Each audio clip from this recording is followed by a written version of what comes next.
In today's video, I'm doing an open cup pour. I have a bunch of colors of pre-mixed pour paints, both from the Hippie Crafter and some from Deco Art.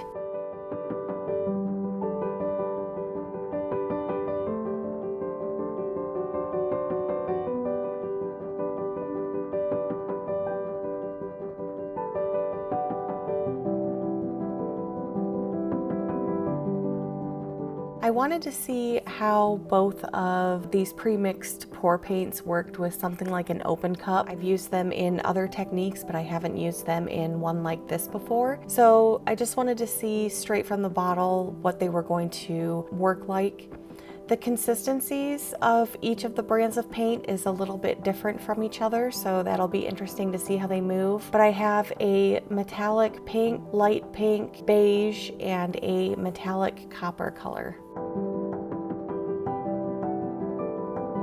Once I had enough paint poured in each of the cups, I added a little bit more white to my surface to help those colors move, and then just gently moved the cups around to move the last of that paint on my surface. And then I'm just going to tilt this out and see what it looks like and go from there.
There were some portions of this that I didn't really like. I think the different consistencies of each of the paint really makes a difference, along with that silicone oil that I added.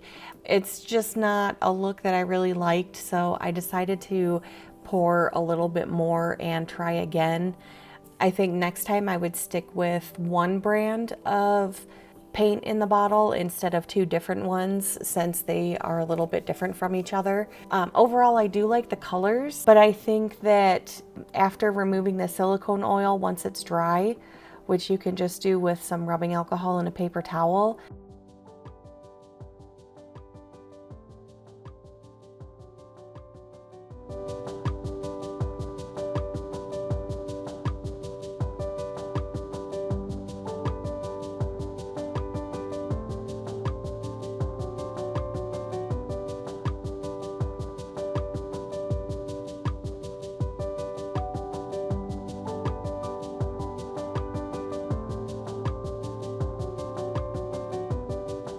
If you want to check out another open cup pour that I did, you can check out video number 414. I did a galaxy inspired open cup pour with some really beautiful colors and black as my base instead of white. But I hope you guys like this video. If you do, give it a thumbs up and let me know what you think down in the comments below. Don't forget to hit that subscribe button and hit the bell for notifications. I do put out 3 videos a week. So I will see you in the next one. Thank you for watching.